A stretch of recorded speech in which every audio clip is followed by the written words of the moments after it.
Testing of Fuji Differential pressure transmitter. The transmitter has been set to a calibration range of input signal according to the request of the customer.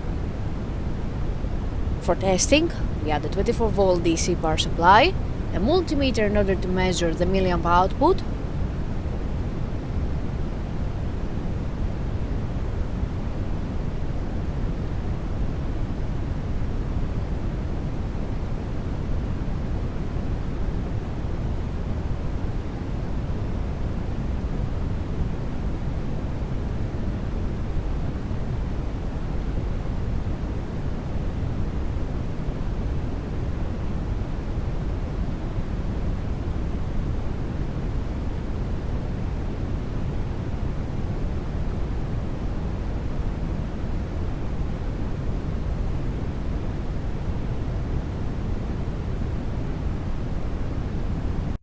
It is now clear that the transmitter is working successfully and is ready to be delivered to the customer.